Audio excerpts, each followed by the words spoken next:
Voltamos ao segundo bloco do nosso programa, Profissão Saúde, hoje abordando o tema qual o novo perfil do profissional de educação física. Nosso entrevistado, o professor Flávio Delmante, presidente do Conselho Regional de Educação Física de São Paulo.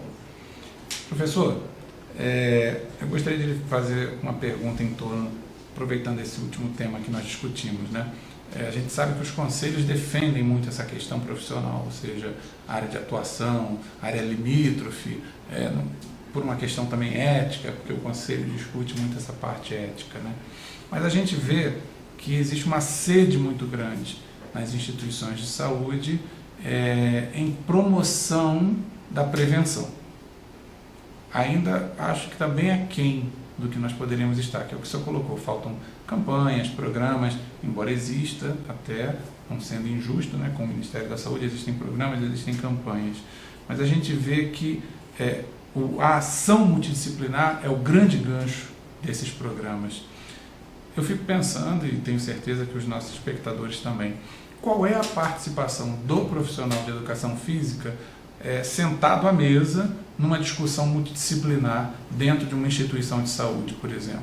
Então, ele tem que estar preparado para discutir em nível todas as colocações que são realizadas, porque, veja bem, nós temos algumas empresas que fazem esse trabalho multidisciplinar, umas empresas que criaram, inclusive, posso nem chamar de academia, mas de local onde as pessoas fazem essas atividades, sempre orientadas por essa equipe multidisciplinar. Então, o profissional de educação física tem que trabalhar integrado com o médico, o fisioterapeuta, o psicólogo, a nutricionista, que é uma coisa fundamental. Ele tem que estar preparado para definir, junto com essa equipe multidisciplinar, o que esse seu paciente, né, pode se chamar o cliente, o paciente, fazer a atividade para o bem dele, para a saúde dele. Então, esse profissional tem que trabalhar integrado e discutir em nível também todos os aspectos físicos, emocionais, viu, Fernando? Às vezes as pessoas também procuram esse tipo de serviço, que às vezes são pessoas com problemas, que você tem que trabalhar integrado com a psicologia, você tem que estar trabalhando integrado com o médico, para saber o que você vai dar para essa pessoa, o que você vai ministrar para essa pessoa. Então, é o indivíduo integralmente, que você tem que estar preparado para saber. O profissional de educação física não é aquele só que dá atividade física, né? Ele tem que estar preparado, ter um conhecimento integrado com as outras profissões, para desenvolver esse trabalho. Ele tem que ter uma preparação para isso. E nessa hora que a gente está falando de preparação, como é que as academias, né, as universidades, estão preparando os seus currículos, o senhor que é da área já há tanto tempo, né, em relação a criar essa cultura, ou a desenvolver essa competência de atuação multidisciplinar? Olha, Fernando, muito interessante a sua colocação, porque hoje muitas faculdades, nós temos no estado de São Paulo 200 faculdades, 210 cursos de educação física, e no interior a maioria é licenciatura, mas existe bacharelado, lógico. E São Paulo o perfil é mais do bacharel. Os currículos, você não tem mais um currículo básico, então cada instituição está sentindo e vendo o que está acontecendo no mercado e criando um currículo para atender esse mercado. Tem faculdade que 70% do trabalho dela é feito para o bacharelado, para a saúde, principalmente, até o problema da terceira idade, da mulher, atividade física para a mulher, para a gestante, tudo relacionado com saúde. E o currículo das escolas estão sendo modificados, as escolas estão procurando atender essa procura. Hoje eu vejo que, pelo menos lá na FMU, 50% a 60% é a área da saúde. A gente está preocupado em fazer com que esse profissional saia amanhã formado, capacitado, com conhecimento de atuar na área da saúde, que é o grande mercado de trabalho que já está sendo e no futuro vai ser o maior. Isso não só para a nossa área, para todas as áreas da saúde. É fundamental. A qualidade de vida hoje, nós vivemos numa cidade que você sabe, complicada, complexa, e que há sem espaço útil, né? que há necessidade de se fazer um movimento, a tecnologia está tirando o movimento.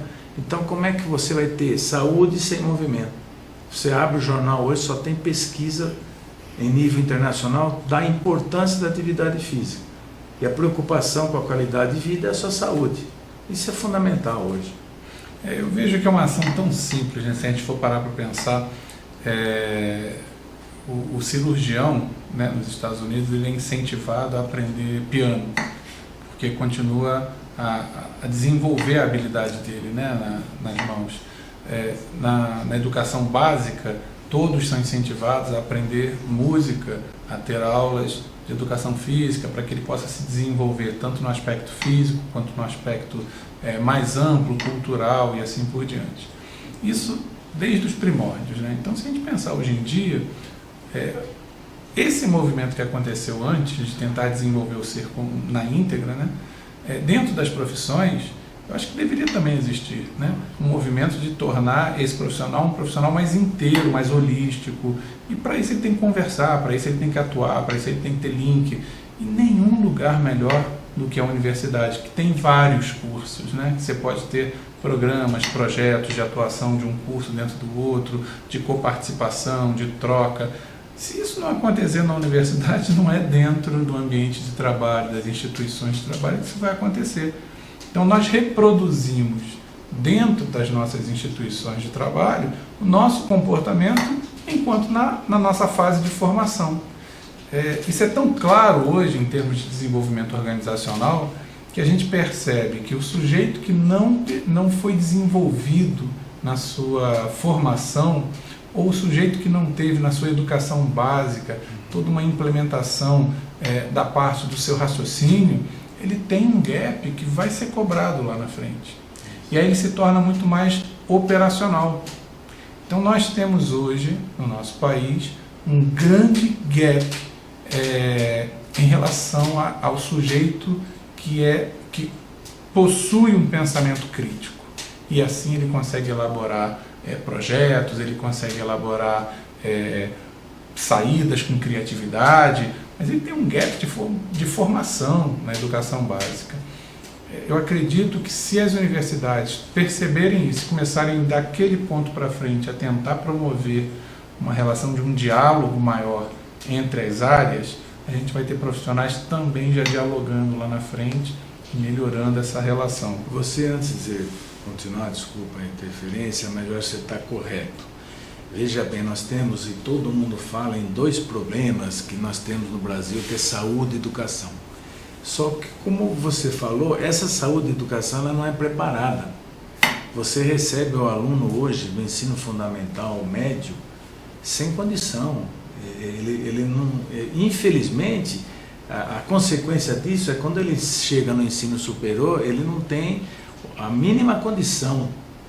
Você separando, logicamente, as escolas que fazem esse trabalho, até a gente falar da escola pública, você conta no dedo as escolas públicas que desenvolvem esse aluno, para que depois você crie a cultura dele na área da saúde, desde o início, para chegar no ensino superior e ter tudo isso que você falou, que infelizmente não só pela qualidade desse ensino que é dado, mas para não ter objetivo definido, preparado para formar esse futuro indivíduo. A educação e saúde do Brasil não é trabalhada desde o início, né? É paliativo, você só atua quando tem o problema. A gente não tem um programa, uma proposta, um projeto educacional, um projeto de saúde. O país não tem isso. Se você coloca bem, se a gente tivesse isso daí, eu acho que a situação seria bem diferente. É fundamental que alguém faça esse projeto, né? E que nós estamos resgatando isso, professor, dentro dos ambientes de trabalho. Quando a gente tem hoje uma educação continuada, uma educação permanente, quando nós temos hoje as universidades corporativas, o primeiro óbice a ser resolvido é o gap de formação. Então a gente começa a ter um trabalho pensando assim, vamos fazer um programa de liderança. Opa, vamos dar uma olhadinha para trás para ver o que nós temos em termos de formação, de diferenças culturais e assim por diante. você tem problemas de formação, muitos problemas, em que hoje nós temos muitos gestores arraigados em conceitos, em visões que são totalmente calcadas na experiência pessoal dele. Ele não tem embasamento científico, ele não tem um embasamento de leitura, ele não tem um embasamento de estudo para dizer, não, mas olha, a minha política administrativa que eu sigo, ou o sistema de gestão que eu aplico, ou essencialmente a experiência dele. Então ela é idiosincrática. Pode ser muito positiva, se deu certo, ou pode ser extremamente setorizada, aplicável naquela instituição e não é aplicável em outra que ele se encontra. Então nós estamos tentando um resgate dentro das instituições, dentro das empresas, desse gap. Eu vejo que os conselhos também, eu já entrevistei vários presidentes de outros conselhos e todos estão muito preocupados com essa questão do gap de formação e vem atuando com educação continuada dentro dos próprios conselhos. Porque aí é que entra a questão do gap, né? Percebeu-se dentro de um conselho cujo objetivo básico definido por lei é fiscalizar, que a educação é necessária e fundamental. Sem ela, você vai só punir, não agrega, você não cria um aprendizado significativo para que o erro não aconteça, efetivamente, para que a consciência se estabeleça, para que a melhora da profissão prepondere. Então, os conselhos estão investindo muito nessa questão também de educação continuada, de eventos. Eu vejo que vocês também estão, eu dei uma lida, né, no site de vocês e achei muito interessante, vocês estão promovendo simpósios também, estão promovendo debates, conversas. Isso é fundamental. O inscrito, né, o profissional que está inscrito, ele se sente muito gratificado. E hoje o Conselho Regional de Educação Física de São Paulo é uma potência. Se for parar para pensar, são 90 mil inscritos, né? Isso é uma potência em termos de conselho. Tem uma força muito grande, que se bem direcionada, né? Você vê que nós temos 14 anos e nós estamos com 260 mil no Brasil e só em São Paulo 90 e poucos mil. Quer dizer, você vê que... Por que houve esse boom, né? Houve o boom principalmente de 89 para cá, que aí a profissão começou a ser valorizada, aí ser respeitada, saiu só do âmbito escolar, e tudo isso veio fazer com que hoje a nossa profissão seja, ainda não é, ela deveria atingir ainda um grau maior. Eu creio que ela vai conseguir, mediante conhecimento, né, Fernando? Eu acho que o conhecimento é fundamental. Hoje você pega, a maioria está fazendo doutorado, mestrado, está preocupado com a sua formação, para ter condição de amanhã atuar muito bem no mercado de trabalho, principalmente na área da saúde, que é multidisciplinar hoje. O senhor falou em mestrado e doutorado, me lembrou de uma coisa importantíssima, que é hoje a discussão sobre a atuação não só do profissional de educação física, mas de diversos outros, com os portadores de necessidades especiais, né? Mas o profissional de educação física, nesse ponto, eu acho que ele é o que tem uma maior abrangência de atuação, né? Seja na ecoterapia, seja na natação. Hoje nós temos assim uma grande campanha e uma grande ação de integração dos alunos portadores de necessidades especiais, ou dentro da área de saúde também, das pessoas portadoras de necessidades especiais. Como é que o senhor vê hoje a preparação desse profissional para essa realidade? Olha, por exemplo, também a maioria das escolas tem essa disciplina. Eles conseguem mostrar, pelo menos, dar condição desse profissional atuar. Eu acho que ainda precisa mais. É como eu falei antes, o campo de atuação nosso é muito vasto, porque a gente trabalha com movimento humano, né? E com esporte, então é muito complexo a nossa atividade. E das necessidades especiais, que é uma coisa, no país é recente, de 10, 15 anos, era mais só o fisioterapeuta, né? E hoje não. Hoje também tem o fisioterapeuta, mas também tem o profissional de atividade que dá essa atividade física, né? O profissional de educação física. Ele está trabalhando integralmente. Vista as Paralimpíadas, né? Sim, por você ver. Ali, por exemplo, o CREF homenageou 4 técnicos que foram campeões, né, medalhistas, que trabalhavam com necessidades especiais na Paralimpíada. É uma coisa que inova para nós, né? E, logicamente, as escolas também estão preparadas. Precisa mais, precisa melhorar, precisa criar também pessoas preparadas, né, para aquilo. Formação do próprio professor para trabalhar, porque é um mercado novo, é um campo novo. Nós também temos que preparar os futuros professores das universidades. E que tem que ser, eu vejo nessa formação tem que ser uma opção, professor, porque, por exemplo, o sindrômico, né? O sindrômico de Down, você precisa ter uma formação muito especial para trabalhar com ele, tem que gostar de trabalhar. Eu não sou muito a favor de dizer assim, todos têm que ter essa competência, porque não é a realidade. Né? Você tem uma formação, aquilo que eu falei para você tem uma formação básica na escola e depois, aí eu concordo com uma coisa que eu falo sempre para meus alunos, tem que estar no sangue. Se você gosta de um campo de atuação, vai se especializar, vai ser um profissional muito preparado para aquilo. A escola, eu vejo, a escola forma 60%, ou às vezes até 50%. Os outros 50%, esse aluno ou profissional, ele tem que procurar fora, que nem medicina, que você se forma em 6 anos e depois vai se especializar. Você sai um clínico geral, mas se você quiser se especializar em uma outra, né, área, você vai procurar isso. A nossa área é a mesma, eu acho que todas são. Não dá para hoje ter uma formação única. Não existe, no meu modo de ver, na área da saúde é impossível.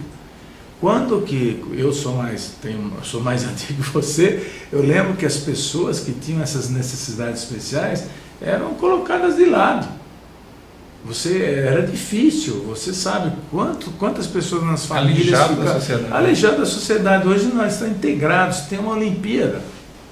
Né? Para a Olimpíada, que estão querendo mudar o nome para Paralímpico, mas tudo bem.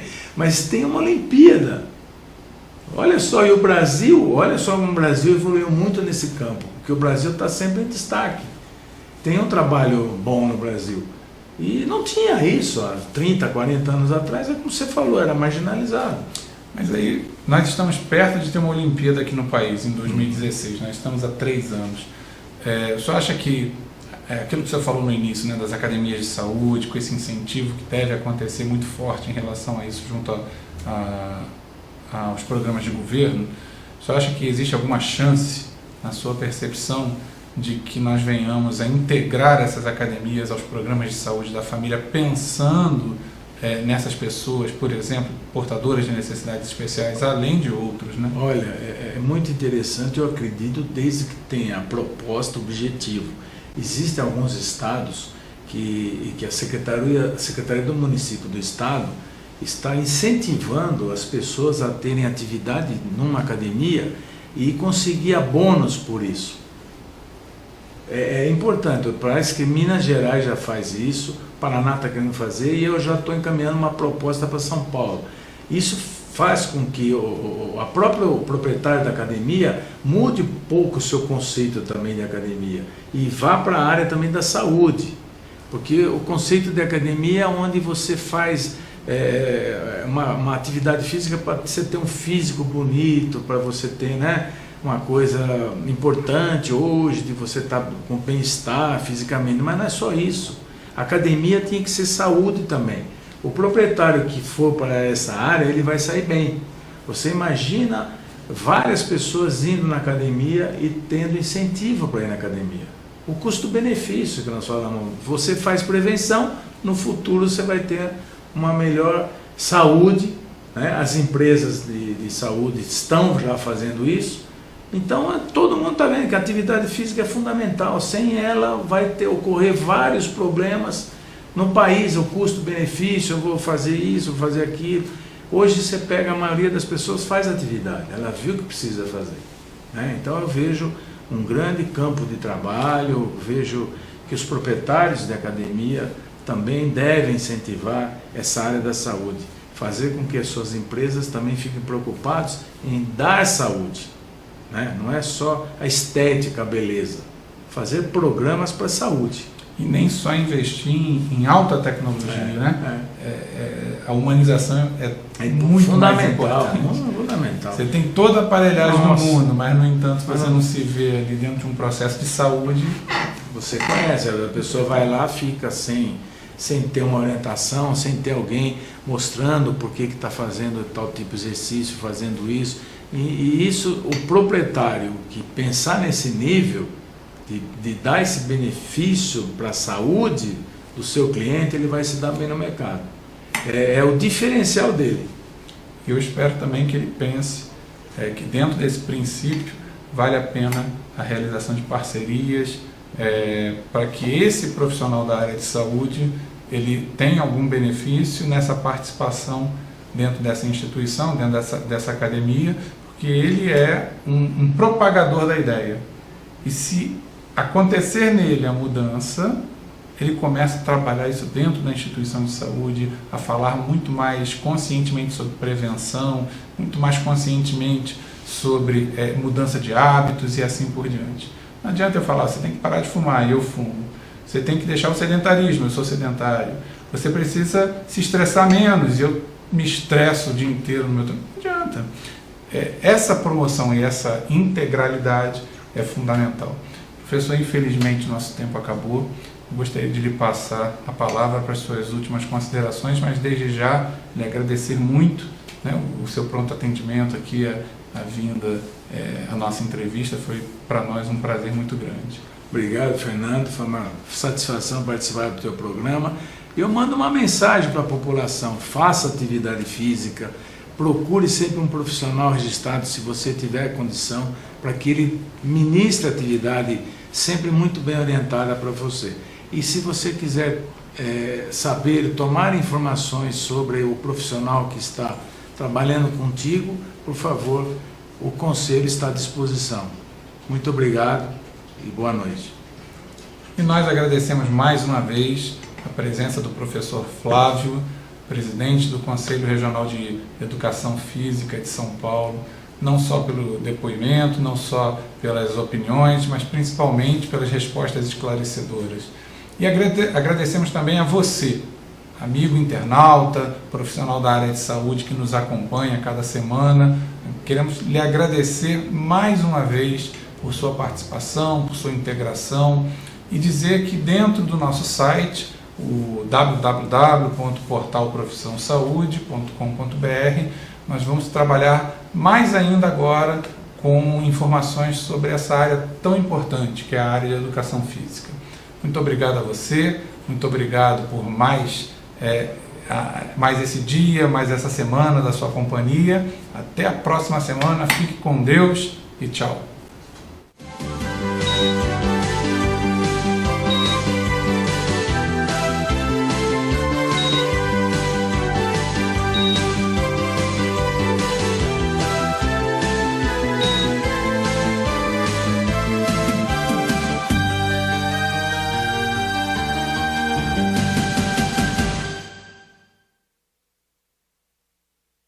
ABD, ajudando as pessoas a viverem vidas saudáveis. Líder mundial em tecnologia médica e há 55 anos no Brasil, se dedica a melhorar a saúde das pessoas.